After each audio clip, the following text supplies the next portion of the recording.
Oh, and where do I stand? I'm tired of hearing of it. I'm in the 65%. Give me something new. Give me something I can put my finger on. And I'm going to show you some things you can put your finger on.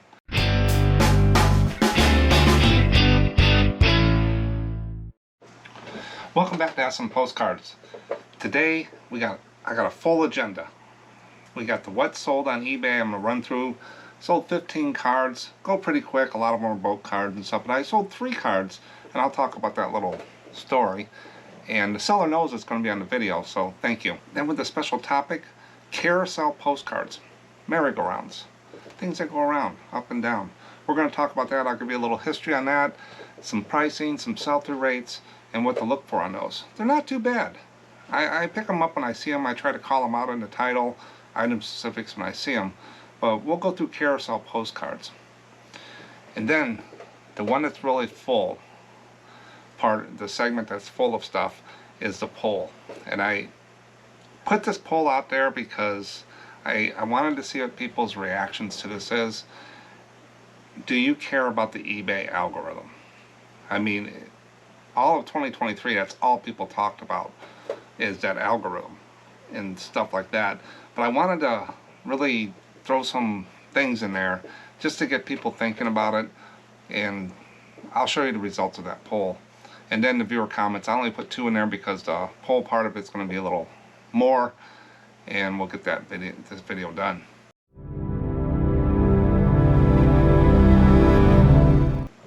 So let's go ahead and get started on the what's sold. And these are what's sold on eBay. And some of these cards have been out there for a while. Sold a lot of multiple cards, like 2 at a time, like this one. I sold 2 ship cards, and these are the Chrome publisher cards that the Navy Club that I bought these from they bought cases of these, and they come in packs of like 100 wrapped, and they're in boxes. So each of these cards, I probably got a couple hundred or more of these still left. I just go over the box, grab another one, eBay counts it down. I don't put 5 in there, and then when I sell, I'll put 3 more. If I have 1,000, I put one listing and I put 1,000 in it, and just let eBay count it down because there's too many to manage. I have thousands of these cards. The first one was the Bainbridge, USS Bainbridge CG-25, and the other one is the Long Beach. So these 2 cards sold together to one seller for $9.50. Next one is the USS Fanning. This is one of the prints the club did. It's semi-gloss like on the front, matte on back, and that's the Fanning. And there's the number right up there. You want to make sure you get the name and the number. That's basically the whole title. That's what they're searching on. But it's an old photograph that the club have. I have all the negatives to these prints, and I have the original drives that their database on when they created these from all the things. So the club created those. The other ones were publisher that I bought. And that sold for $4.75. The next one, on one of the auctions, I always pick up strange small lots. I have to pay up on them sometimes. These were a bunch of music composers from the European stuff. This is Brahms composer. And this sold for $5.75. I had to price them up because I had to pay shipping. I had to pay a little up on them. And they're really long tail. I've sold probably half a dozen of these to people, and a lot of them are in the States still. So that sold for, over $5. Next one is another batch of ship cards. This is the Shield, USS Shield, $5.96. 2 different views of the Shield. These are a lighter card stock that they printed out at the club. Matte on front, matte on back. But this gentleman bought 2 of those for $9.50. So every time I sell 2 of those cards, it's like $9. Red Mill Inn, Walpole, New Hampshire, white border card, posted. And this was posted in 1929. Red Mill Inn, $4.75. Next one is like a night scene, sold for $7.55. This is the Holyoke, Massachusetts. Or it goes this way. It's hard to see. There's the lights of the house and stuff. And that sold for $7.55. Next one is just a farm, Harvest Day farm. It's a posted card. $4.75 tractor in the field. Nothing really special, easy lister. Another ship card, USS Myramp, DD402, one of those prints, $4.75. Now, I talk about messages and I'll talk about it in the algorithm stuff. I don't deal with a lot of messages in eBay. I don't get a lot of them, and I usually delete them. Hey, will you take $3.25 for this card? Would you do this? Would you do that? What about this? What's the size? A lot of that stuff I don't even deal with. But if I'm standing at my computer and someone asks something, I might reply. And last night I did. It's a viewer. And thank you for that.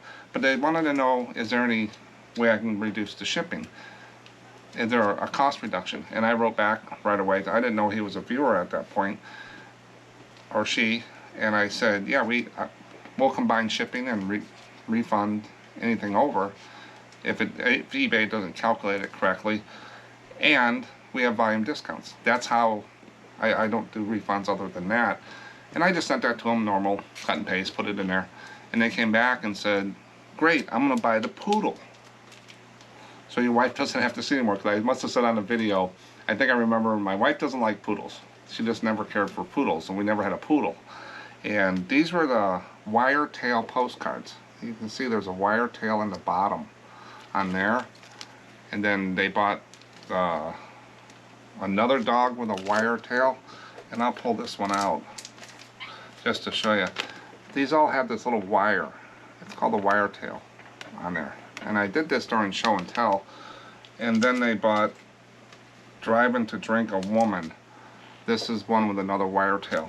So all of these cards are actually ground advantage, calculated shipping in the store. They don't go eBay standard envelope because this tail gets crushed in the machines. I had one happen, so I moved them all to ground advantage. So these three cards, the shipping, $38.25 for the three cards. And then the shipping was brought up like $50, but I'm definitely going to reduce the shipping. But these will be mailed in one of those boxes just to make sure the wire tail makes it.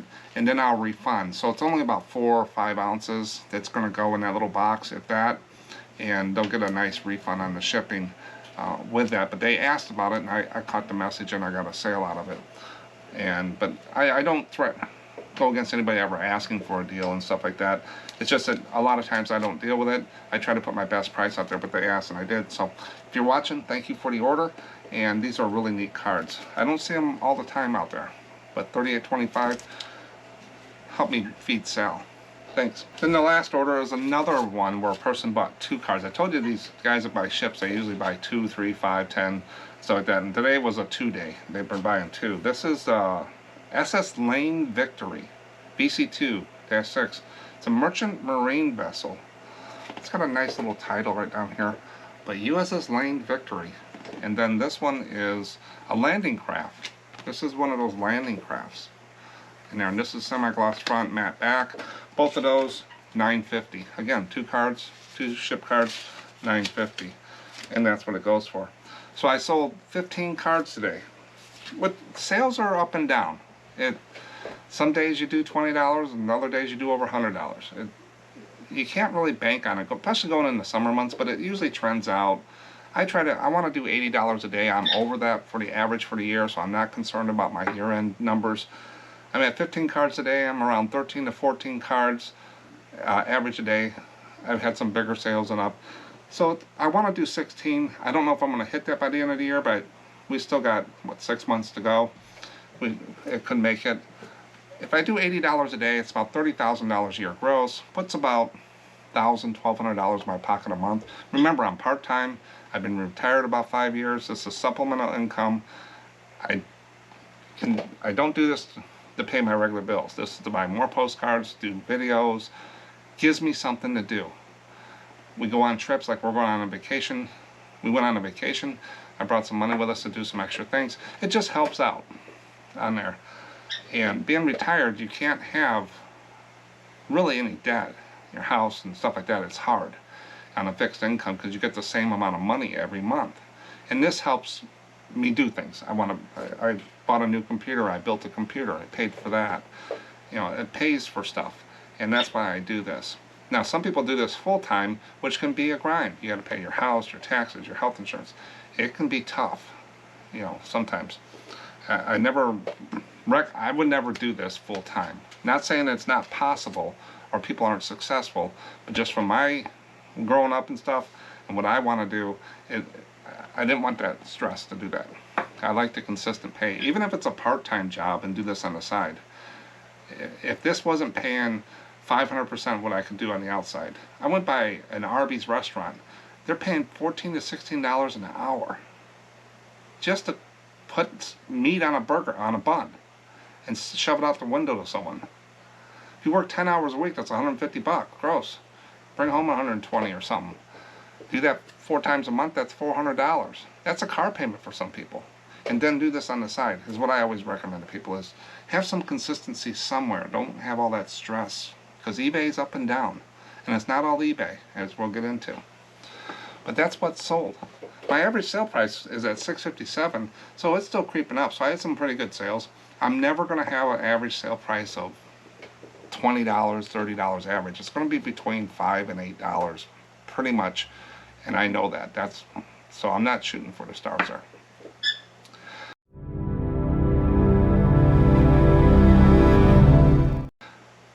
Now I'm going to get into the special topic of postcard today, is carousel postcards. And the reason I brought this up, because I sold a few of these over time, and when I see them, I try to put it in the title or something. It might be one of the only keyword stuffers I do, but I put it in item specifics on the subject. But carousels are those merry-go-rounds, and there's some older ones. Some of those horses I've seen at auctions just go crazy, those carousel horses from years ago, and there's some really neat ones out there. But I got some history, or paragraphs, some information about carousels just to pique your curiosity, and a couple facts. Then we'll get into sell-through rate.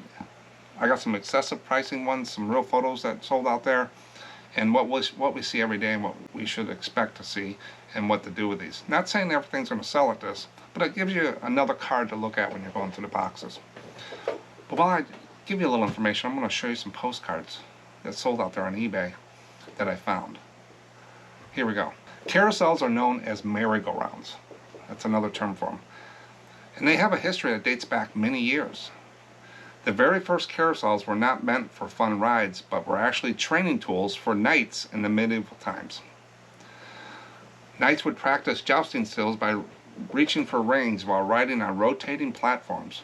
Over time, these practical training tools transformed into a joyful carousels we know today. So the knights were having fun.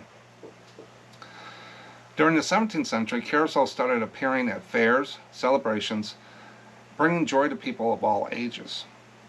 Early carousels featured hand-carved wooden horses. Those are the ones I was talking about. They go for great money. And riders would try to grab a ring as they circled around. I never seen one of those. They always tell you keep your hands on the pole. As technology advanced, carousels became more elaborate, beautifully painted horses and music playing in the background. In the 19th century, steam-powered was even used to make carousels spin faster, adding an extra thrill to the experience.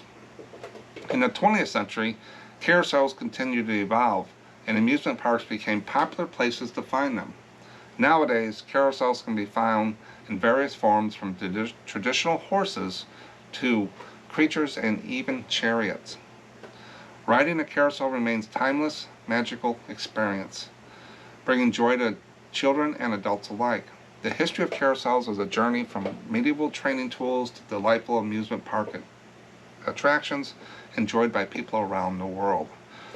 So that's a little bit where it started in the medieval times. It's in the amusement parks and stuff like that. I think the kids nowadays want the real fast ones, and some kids don't even want to go to these little carnivals that go around.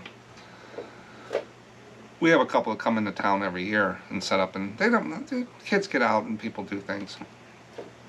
But I got two facts here I found on carousels. Up and down fun. One exciting thing about carousels is that they move up and down. While the carousel spins, this thing's moving up and down. The seats go up and down, giving you a thrilling feeling in your tummy. It's like a gentle roller coaster that everyone can enjoy. Yeah, if you can get on the horse, it's just go around, for 5 minutes and it's stuff. I did it years ago. I don't think I've been on one in 30, 40 years. But then there's an invisible carousel. Brace yourself for a carousel that's invisible. Don't worry, the seats are there. But the carousel itself is magically transparent. I wonder how that works. Probably mirrors and stuff. Riders feel like they're floating in midair, creating an otherworldly experience that is strange as it is thrilling. Now, I'm very motion sensitive. That would probably get me.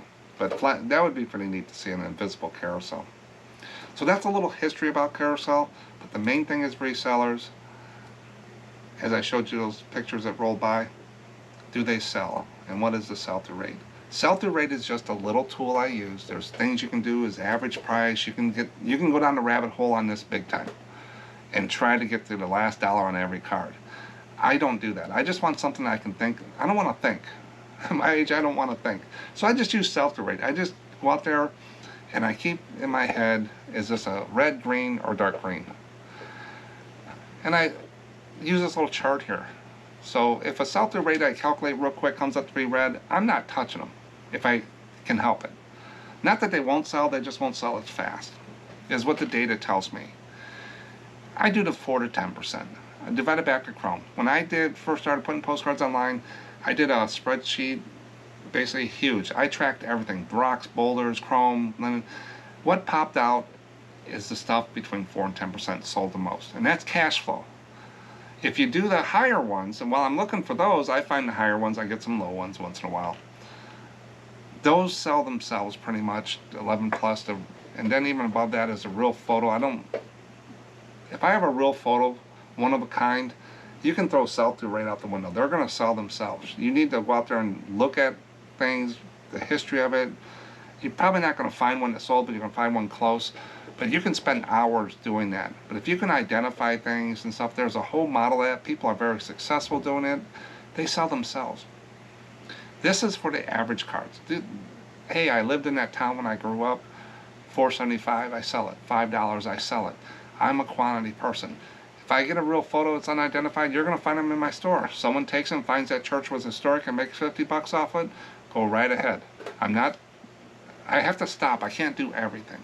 I can't do everything on a postcard. I don't look at stamps and stuff like that. Nothing against all that. I just had to say, I'm just going to list these postcards at this price, and I got to buy them right. So this helps me. And how I calculate it is I go into eBay. I don't go into Terapeak all the time and stuff like that. You can go down these, like I said, rabbit holes. I just look at 90 days. Just give me a snapshot. I gamble at the postcard shows. That's the fun of it. I go in there and I put postcard carousels, and I click sold, which clicks completed. I'm not getting down to the last card. It's not going to help me. There's 7 to 10 million cards out there. And I get 94 sold and completed. Then I unclick that, and it gives me the list at 818. I divided 94 by 818. I times it by 100 to get a nice percentage, and I round up or down. Who cares about 11.1%? I'm looking for 11, 12. Give me a solid percent just so I can stick in my head. These are coming out 11%. What sold the last 90 days for 11%. If you look at the chart, it's right on the edge, starting of the very high and the end of the high. So these are cards that I look for. In my head, when I see a carousel, I will pick them up if they're chrome or whatever, because I know they sell pretty good. But you got to bump it up against other things. So I usually go out and find 3 things that are close to it. And I did postcard merry-go-round because that's what it said. The carousels are also called merry-go-rounds. There's 84 of those and 888. I mean, how close can you be on the numbers? Does eBay know merry-go-round and carousel are the same? They know what Coke and Coca-Cola is. When you put Coke in or Coca-Cola, 12%.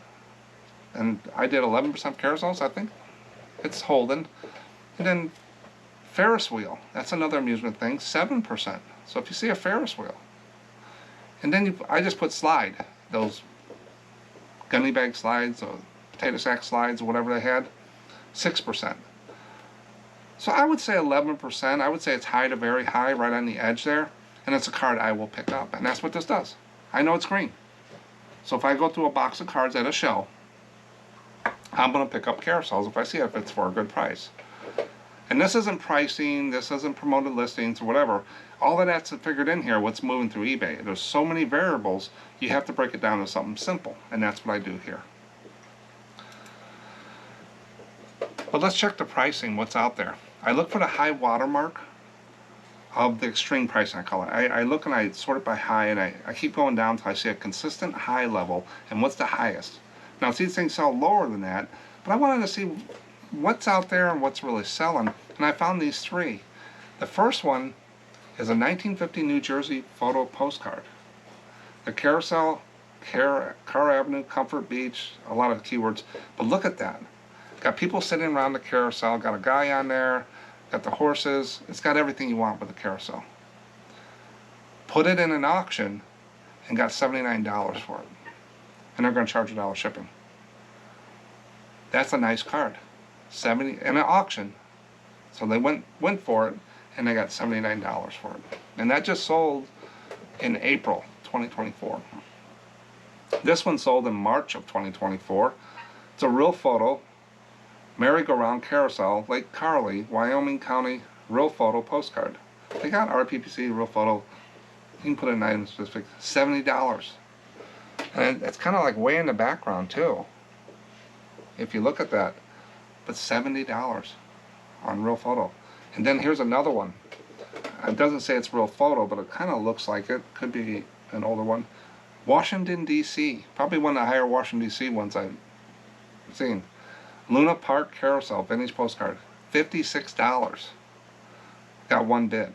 So when you get one bid in an auction, to me that's a buy it now. So they put it up, probably $50 and someone paid there. They didn't get two people going at it, like the guy at the top had 7 bids. So auctions, people say do auctions and stuff. I don't do them because I don't like the administration of them. You know, finding them and putting them up like that. And I just put my best price out there. That's just me. I've seen a lot of auctions do very well. I've seen a lot of auctions not well. I've seen a lot of buy it nows do well. I've seen a lot not do well.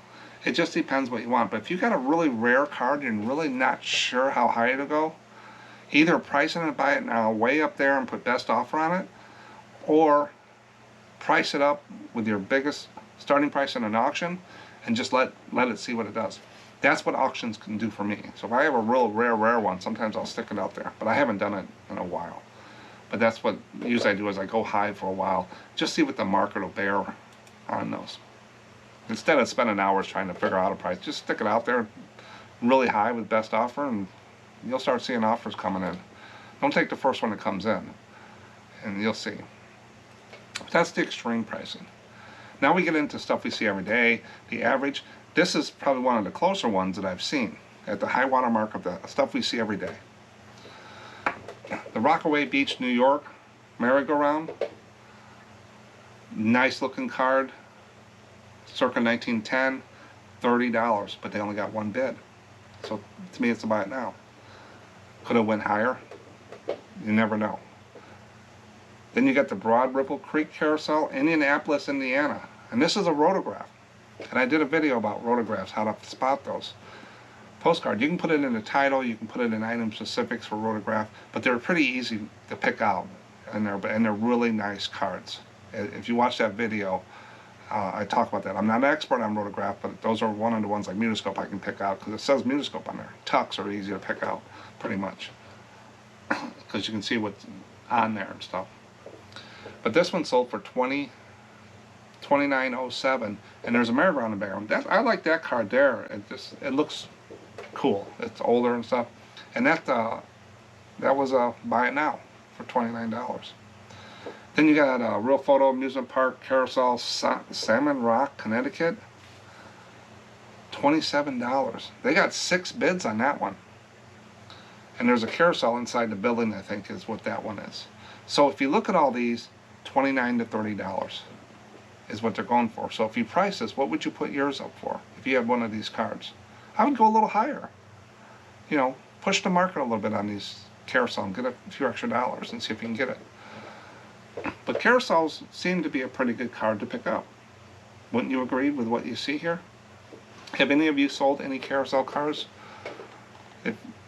Let us know. You can send it in to contact@SMPostcard.com, because I do that show and tell segment every so often of what people send in stuff. I have a video I think I did lately, and my bucket's starting to fill up again. So when I get 4, 5, 6 of them is when I'll put it into the videos.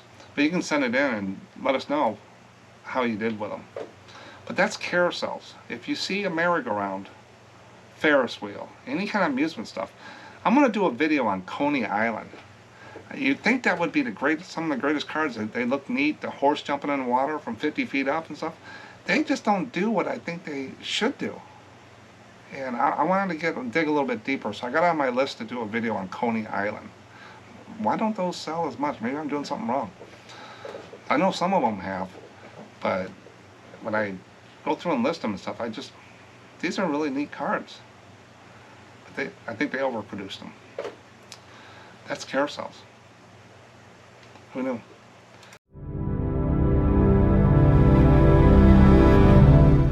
Now we're going to get into, I've been looking forward to talk about this. I hope it's not just a soapbox, but got a lot of information to go over here. It's something that I think it does a hindrance to some sellers, what you see on YouTube and some things, and what people talk about this stuff. I think it's looked into too much. You have to know about it. You have to be aware of it. But I don't think it drives everything. And as we get into it, you'll see my opinion on it. I don't dwell on it a lot. It's there. I know it's there. You have to do some things, but there's no magic wand or magic thing that's going to get you to sell going from 5 cards a day to 50 cards a day because you do one of these things. Just keep that in mind. That's my opinion. But the poll I put out was, do you care about the eBay algorithm? The first option you can vote on, no, tired of the noise about it. Every time I turn on YouTube or see stuff, it's algorithm all over the place. Same thing, just a different spin. 65% said they're tired of it. And 96 people, we had a pretty good sampling. It's not everybody that resells, but 96 votes, 65% said, yeah, they're tired of it, listening to it. Give me something new. That's probably what they're saying. And then the next one is, no, I like it. Yes, I dream about the algorithm. 17%. So some people are really into this, and which is fine. It's your model. You can do whatever you want. And then I put out there, I have no idea what this is. What is the algorithm? Some people really don't get into it. And 7% of the people out of 96 said, I really don't care. And other were 11%, so I think they're on the fence. But I got a bunch of comments, and this is what I wanted for this poll. Oh, and where do I stand? I'm tired of hearing of it. I'm in the 65%. Give me something new. Give me something I can put my finger on. And I'm going to show you some things you can put your finger on. And once you get those done, you can move on to some other advanced stuff. But I got a bunch of comments. I'm going to fly through them here real quick. But Three Wheeler said, does anyone have the eBay algorithm? Please comment as soon as possible. It's all a guess. There's some things I'm going to show you that I can put my finger on. And they show you what it is. It will affect your account. But these other things, they're just guessing. And like Three Wheeler says, if you got the instructions, let me know. Thanks, Three. And then Catherine said, I hear so many things that I do not know what is fact. Yeah, smoke and mirrors. To me, it works one day, it doesn't work the next day, and it keeps going on. People need to stop doing that. Thanks, Catherine. And Blue Feather says, I'm pretty sure that as eBay fights for market share against competing platforms, they're taking their algorithm seriously, which means as a seller, I should also. Parts of it, I agree with you. If they're a business, they're a $1 billion business. They got stuff going out the back door, side door. All that data they get from us, they're selling it. They're getting ads that they're putting on there. They're not worried about the $25 sale. They make their money. They know what they have to make. They have plans.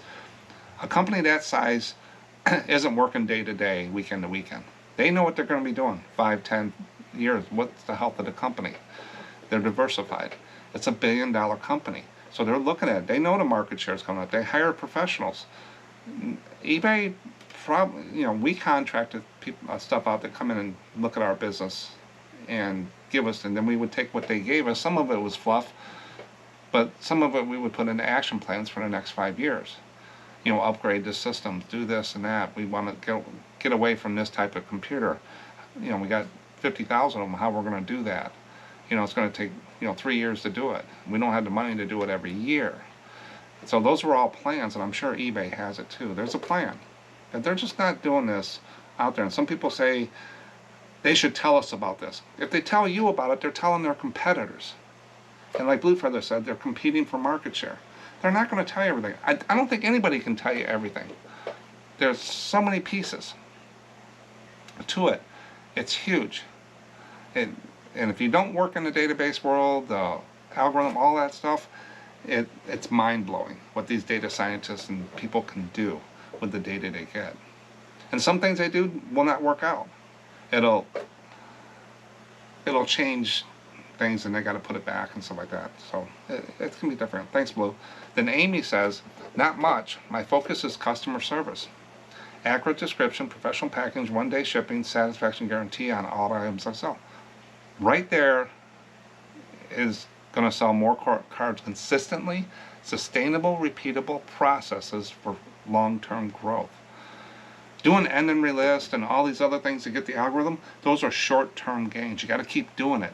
This is stuff, basic business stuff that Amy's got down, as she's driving her business to. It's sustainable. It's easy to do. Those things right there. All the other stuff, you got to start thinking, did I do this? My sales are down. You're jumping all over the place. She's just consistently selling postcards with minimal effort. Thanks, Amy. Then Karen says, I care about the algorithm, but I'm not obsessed about it. Yeah, I think you have to care about it. You have to know it's there. But it doesn't run all my business, like Karen said. Thanks, Karen. And Philip said, I've gotten the impression that some people believe you need to have a percentage of promoted listings in order to be higher in search results. Does anyone know if this is true, and if so, what is the percent might be? Or is it a misbelief that eBay likes because it prompts sellers to use promotions that are otherwise wouldn't? Promoted listings has been beat up back and forth. I don't think anybody knows a real percent. People have done tests and did things. I have maybe, I don't know how many, very small amount that are promoted in my store. Number one, just to say I promote so I don't get into conversations with people, because it's, you know, one side of the fence or the other. And another thing, I just wanted to see if those cards sell more, or if they would have sold if I didn't promote them. They don't. They all sell. But I see people, I sold 40 cards today, then they get going and stuff, you dig in a little bit more, and they got 10-15% promoted listings. So they're giving 10% on top of what eBay's already charges for fees, your stores and everything, and they priced them at $1.99. There's just not enough meat on the bone. So yeah, they sold all those cards, they went around, packed them, and did all this stuff, and you know, they're happy, which is good to get all those good chains, and you're selling a lot, it feels good. But when you come down to it, what was your average sale price, and how much money did you keep at the end of the result?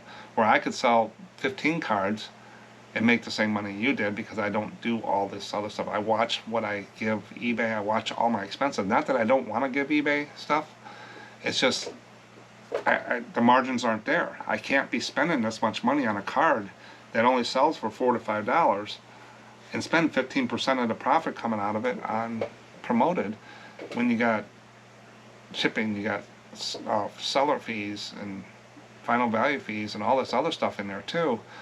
It just starts chopping away at what you could keep. Because I got to buy another card to replace it to sell.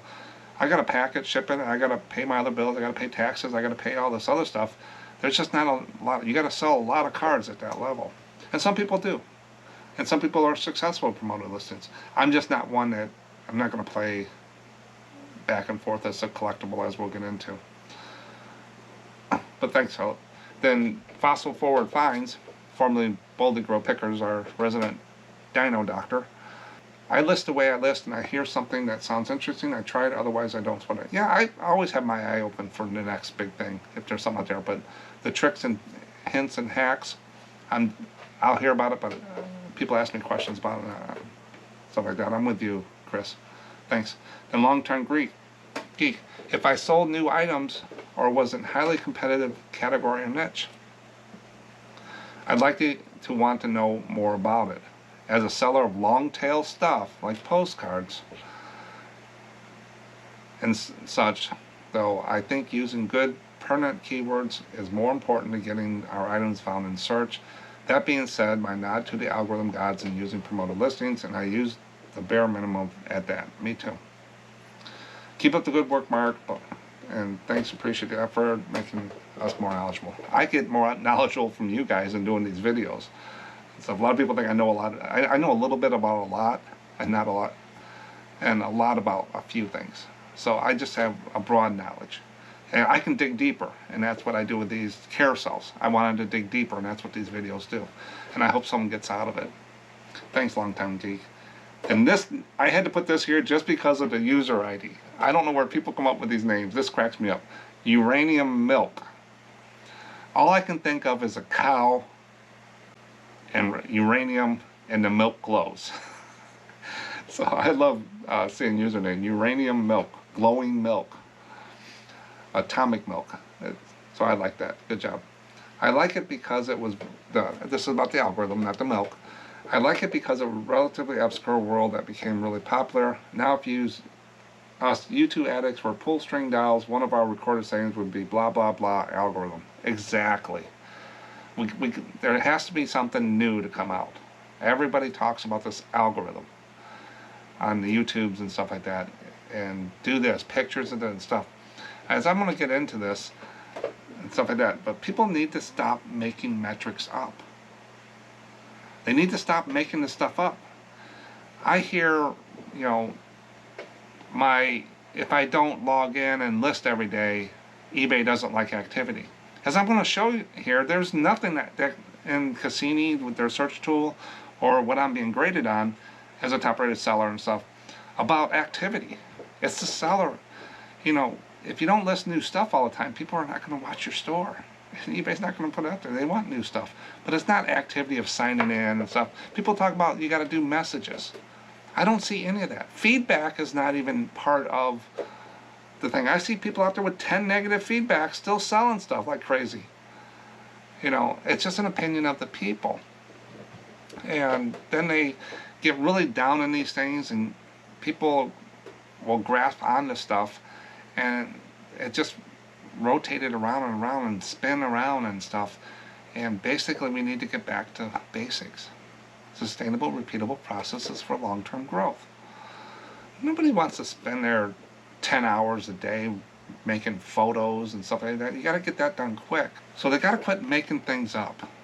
You know, saying if you do this, put a thank you card in there. You can do all that stuff, but you got to get some basics down first. And when I'm talking about metrics that matter to me, this is what matters to me. Not all that algorithm stuff and search, and I don't dig into all that. Not saying it's not bad to do. People need to learn it, need to understand it. I understand it, but I don't really lose sleep over it. But metrics that matter is what this is. If you look on your seller hub, and under seller level, and it says region, USA, whatever, there's these things here that the only thing that really concerns me,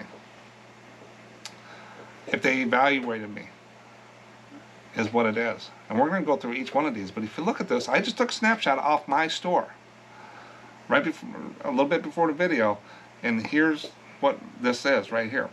So my current seller level is top rated. I sold postcards when I was above standard. I've never been below standard, but we didn't have top rated back then because we never had tracking. We had a stamp and a label for years. Then eBay standard envelope brings you every postcard seller that meets the criteria for top rated is probably there now. So every baseball card, everything used to ship with a stamp and a label, everybody's top rated. So now it's a level playing field. It's fine. So, and if they evaluated me, I get evaluated the 20th of every month, I'm top rated. I'm not worried about that. Even if I have one of these metrics go down a little bit, and you're going to see one that I struggle with every month on there, and it's really nothing I'm doing wrong, it's just the way I do it. I've come close. One time, a couple times, they've sent me a message, hey, we're going to give you another 30 days to get this back up. So they give you a grace period. If you drop from top rated above standard, it's not going to kill you from selling postcards. If you got good stuff, people follow you, and you're putting stuff every day, you're still going to sell. Top rated is just something nice to have. It's a badge of honor, I guess. I'm not that worried about it. There's so many, everybody's top rated anymore. They need to come up with some other thing on there, but it's hard to do. Then you got transaction defect rate, late shipping rate, tracking uploaded on time and validated, and then cases closed without seller resolution. If you look at that, mine are all 0. I don't have any issues, but my tracking uploaded on time is at 97.5. That's the one that concerns me, and we're going to dig a little deeper in each one of these. But these are the metrics that matter. I can put my finger on there because eBay tells me exactly what I need to do. Not saying I need 10 photos in there and looking at this thing and saying, you know, your titles need to have this in the first 5 characters here. Fill out item specifics, don't fill it out. Put all the stuff in your description or don't. Use calculated shipping or flat rate because they like it better. You know, just stuff like that. This is stuff that matters, metrics that matter. So let's break down each one of these real quick just to show you what it is. And some people haven't seen stuff like this, but a lot of people know what this is. The first one is defects. You can be at 0.5 or less to be top rated on there. You'll lose top rated status if you consistently have defects. And I don't have any right now. I haven't had any in a while. Transactions you cancel for being out of stock. So if you sell something, you can't find it, or it's sold on another site and you have to cancel the order because you're out of stock, that's a defect. You don't want to have that. It will happen. Don't worry about it. You can 0.5%. You still got room to do it. So if it happens, you're not going to go below standard on one defect. You don't want to consistently have that happen. And that goes back to inventory. Then cases closed without seller resolution. If you're closing and you didn't deal with it, you're going to get a defect. eBay's got to jump in. So you don't want that. You want to track those and take care of those as soon as possible. So you don't want to be there. It's only 0.5. It doesn't give you a lot of room. Then the next one was late shipments. Means you got a 2-day handling time to ship it and you don't ship it on time. If you don't do that, eBay's going to ding you. This is one, like Buffo said, it's non-negotiable on shipping on a past video. If you don't ship your items, eBay's going to shut you down. They're going to bring you down. You got to ship your items. And if you say you're going to do it in a certain amount of time, do it. Yes, life gets in the way once in a while, or the post office didn't pick something up. If they didn't pick up 3 packages today for me, it's not going to kill me. I'm not going to go below standard. They give you 3%. So you can have up to 3%. So they give you a little bit of play there with a couple days shipping or whatever. Unless you're doing 550 packages a day, but it goes 3% of your volume. So you want to be careful. So don't lose sleep if you have one bad miss today or a package fell in the back of the car and you didn't get it. That one package isn't going to kill you. The customer might not be happy or asking where it is, but eBay's there. And then cases closed. So with cases closed by eBay, where the buyer asks eBay to jump in, it's kind of redundant to the other one, 0.3%. So you don't want to have eBay running your business. If they have to run in your business, they're going to ding you. You don't want defects and you don't want cases closed. Late shipments you don't want either. So this is what I'm talking about. Metrics that matter. To me, is there. Do I look at these every day? No. I'll just looking down once in a while. And then this is the one that gets me. Tracking uploaded on time and validated. Well, Mark, you used eBay standard envelope. Why are you having that problem? I sell photos and stuff like that I have in the military category. Even though photos is part of eBay standard envelope, I've seen now, I have it in the military category. I found that category on eBay sells better. I put a stamp and label on it. I sell a lot of those. So that brings it down. So I'm at 97.56 instead of 100%. But look at that. They give you 5%. Every month I get a little warning, little thing pops up by this that says, you need to fix this, whatever, in so many words. But with my volume every month, the number of cards I sell, I'm always above 95%. And I've never, in the last year or so, I've never come below that. And if it does, they evaluate me, they give me a grace period for 30 days. I'm not worried about it because I got my money. I'd rather have the money than worry about this little metric thing for a month. So if I'm above standard or top rated, I'm happy. I don't want to be below standards because they will drop. You talk about algorithm, you're a below standard seller, they don't want you there. You're doing something wrong. Fix it or get off, is basically in so many words. But they also, to be top rated, they look at transactions. There's 2 things you need to hit. You need to have 100 or more transactions. I think in a a period, and you got to sell $1,000 a year or more. So those two things you got to hit to be top rated, is what I found. But those are metrics that matter. These are things you can put your hand on. You got to get, if you don't have these under control, don't even worry about the other stuff until you get these basics done, is what you want to do. And on there, all that other stuff, take it with a grain of salt. Read what you want into it. Do your own investigation, but there's nothing out there. These are all pieces of the puzzle of making it work. And I would say these are the edge pieces, because this is what they turn at. If you notice, there's nothing about feedback in here.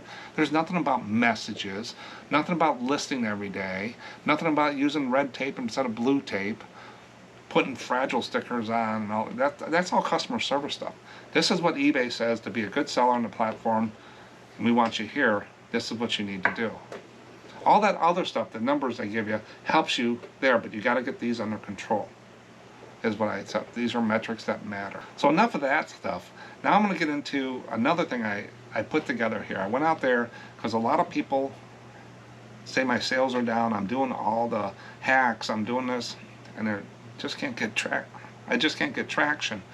Well, there's a difference between vintage collectibles and regular marketing new goods. And I wanted to talk about this. That's why I told you this video is a little different, but I got a lot of stuff here I've been holding. I figured I'd get it out, just the way I think. But marketing those things, you know, new goods or vintage collectibles like postcards. A lot of people throw these together. You can't do that in my eyes. They're totally two different things. And I'm going to walk through about 7 real quick bullets here. I'll put them at the bottom so you can read along on the similarities and differences of marketing new goods and vintage collectibles. And maybe none of this makes sense to you, but there might be one thing here that clicks in your mind and says, yeah, I need to look at that a little different. Or, not that you're doing it wrong, but it opens other doors to look at instead of just the algorithm, or whatever that thing is.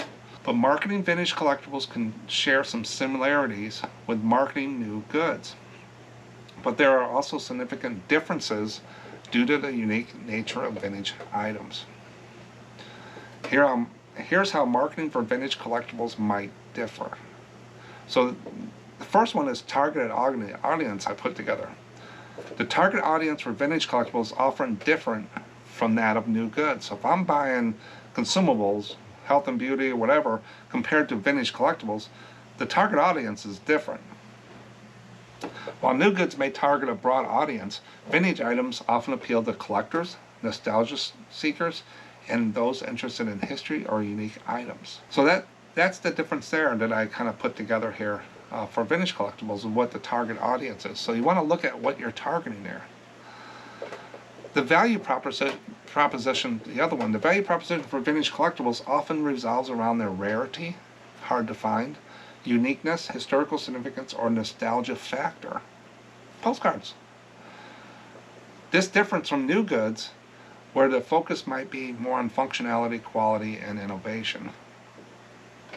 A hat is not in the same market as a postcard. A kitchen canister, vintage kitchen canister, is targeting the same targeted audience, but not postcard people. A pack of razors, a men's razors, is consumables. That's marketing new goods. People throw all this together, and it's different. Storytelling.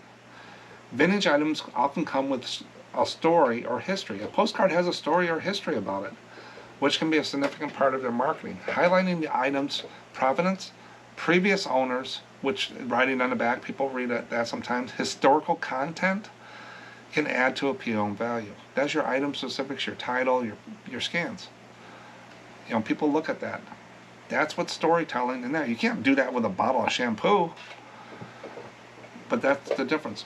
Authenticity and condition are critical factors in marketing vintage collectibles.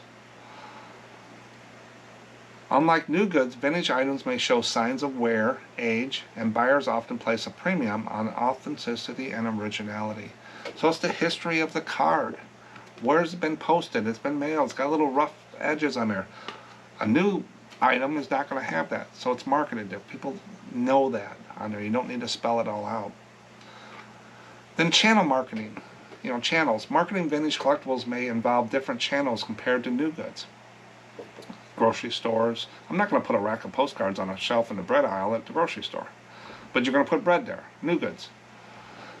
While both may utilize online platforms like eBay, Mercari, Poshmark, HIP, all these different things, vintage items may also be marketed through specialized marketplaces, antique shops, auctions, and collectors' fairs. That's the targeted audience. I don't think if I'm going to an auction, an estate sale auction, I'm looking for just a bottle of shampoo. It's probably old anyway, and vintage collectible. I look at unique things and finds and stuff like that. I'm not looking for socks, underwear, shirts, and stuff like that. Sometimes you do find those at auctions, but that's not what I'm going there for. I'm looking for the unique, rare, hard to find items and stuff like that. Then pricing. I put this at last to end this. These are just things to think about, that I think about more than I think about the algorithm. Pricing vintage collectibles can be more complex than pricing new goods. Factors such as rarity, condition, demand, and historical significance can have all an influence on a price. Some people say I need 10 times my money on everything I sell. That's great. I look at it differently. If you look at what is your margin for your average margin you want on postcards, if you set it to be 40, 45%, 40%, after everything's said and done every month, you want to have 40% on the bottom line. You got to price them at that. Some people are going to get 30% sometimes on a card, and some people are going to get 500% on a card because they're vintage collectibles. If I bought a pallet of herbal shampoo and I was selling that, I would price that, say 40% is the markup, and see where the price goes. So it'd be 140% of what I paid for it. And I get that, and I see at the end when I sell that pallet of herbal shampoo, I want 40%. So if I paid $100 for it, I want $140 when I'm done. Or, the 40% when I'm done. With collectibles, this card here could be a $5 card, but this card could be a $50 card. I paid a nickel for this, I paid a nickel for this. The next card you pull up might be a $10 card. So it depends on the history and that. Where shampoo, it's whatever the market bears. So people dig down in this stuff a little bit too much. So you want to be careful with the algorithm. Marketing vintage collectibles and bumping up against marketing new goods is not a good thing. I know you got to know what your target audience is and stuff. I wanted to get that out there. If there's something here you like, think about it. But just remember that there's a collector for everything out there. People collect everything. But I thought I would throw all these together. I kind of went through and just put them together, how I think about this. But the algorithm, just be careful with all those hacks and stuff. Don't spend all your time in the world. It's just all pieces of the puzzle. Pick one thing you want to work on. So to say first quarter of this year or second quarter, you want to fix your photos. How you do them. You want to change the way you do it, the lighting and stuff like that. Go ahead and fix that. It's not going to give you it's not going to bump your sales from 5 cards to 50 cards. Then next month you want to work on your shipping section. The next quarter you want to work on, whatever's different, the way you do things. You can't fix all these numbers at once. When you fix one, the other one's going to bounce. It's like whack-a-mole. One pops up wherever. You can't fix it all. You can't be in green on everything all the time. Things will happen. Life gets in the way. Put in your comments what you think about the algorithm and stuff like that, and how you run your business, how you use it. Just remember, people think they have this billion-dollar company figured out called eBay. They don't. A lot of us are not marketing professionals. They make whole careers out of this stuff. eBay has consultations, advisors, doing all the stuff in the background. It's just people are guessing. And they're not going to tell you everything because then their competitors are. So they want to keep it there. So just work on what metrics matter and what you can change. Shipping every day, 1 or 2 days, you can do that. Most of the people can do that 1 or 2 days. You have full control of shipping. You don't have full control if eBay is showing your stuff, but you have a little bit of control about putting the right stuff in your listings and filling out what they want. But I wouldn't lose sleep over it. If you got good items people want with a good price, and you ship 1 or 2 days with good scans or photos, you'll sell stuff. It'll sell.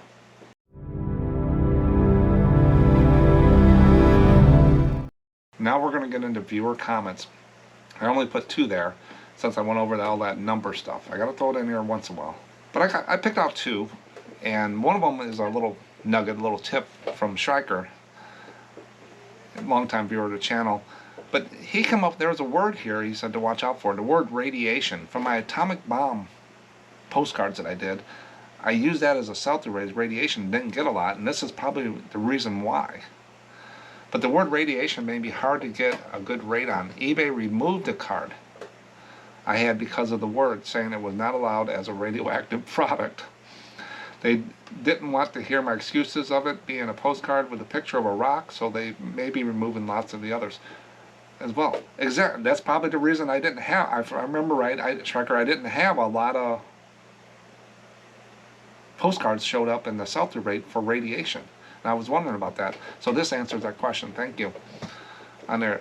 So radiation, if you put that in, you might get it pulled down. Then Thunderwave. So I put this one in here because eBay standard envelope. Every month, beginning of every month, I go and I do an analysis. I've been doing it for a while. Of the previous months, I take 100 random mailings from my stores. Beginning of the month, middle of the month, end of the month, whatever. To fill out my little chart. And I do an analysis of 4 scans. The origin scan, destination scan, out for delivery and delivered, and then where it state it's going to and how many days it took to get there. So I just do a sampling of some of my paid and shipped items on eBay. And I put it out there, and I get trade card, sports card people come in and see it, and they put comments like this. So I thought I would grab one to let you know it's just not postcard people dealing with eBay standard envelope scan issues, or the no scans, or where's my postcard. It's part of it. You're going to get those. And Thunderwave here said, eBay trading card seller here. Trading cards. Been having a bad experience with post office not scanning the envelopes lately. It's frustrating. Yes, it can be. It doesn't make sense. And now sometimes it might not. I don't know if it's the post office not scanning them and not sending the information because they don't have it, or they're scanning it and it's going to eBay and eBay is not parsing the information correctly to show us. I've seen both ways. So the fingers can go both ways, but I just can't see an item going through 5 different post offices or sorting centers and not getting a scan anywhere. It doesn't make sense to me. Each machine's individual. So are they having 5 machines and 5 centers down? Or is the information sent to eBay and it's not there? So when I see no scans at all, I consider eBay is not parsing information. If I see 1 scan missing, yeah, the post office probably didn't get it. But there's got to be a scan somewhere. That doesn't make sense. Maybe it's not a high priority. If he sends out 10 orders, maybe half of them won't be scanned. I don't know what's going on. I'll get customers saying that they never received their card and the tracking is blank, so it seems like I never even shipped it, even though I did.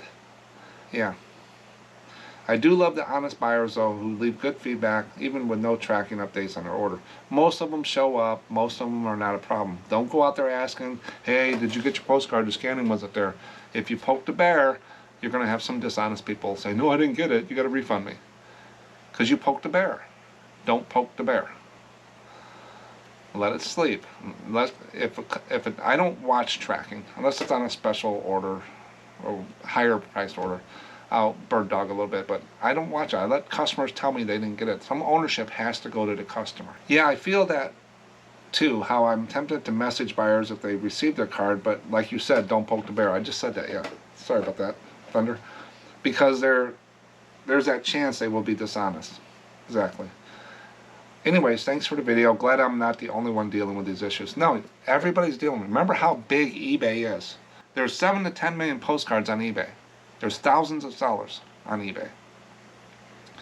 People look too small sometimes. Like, if I just do this on my listing, I'm going to get over to 10,000 other postcards out there that look like this.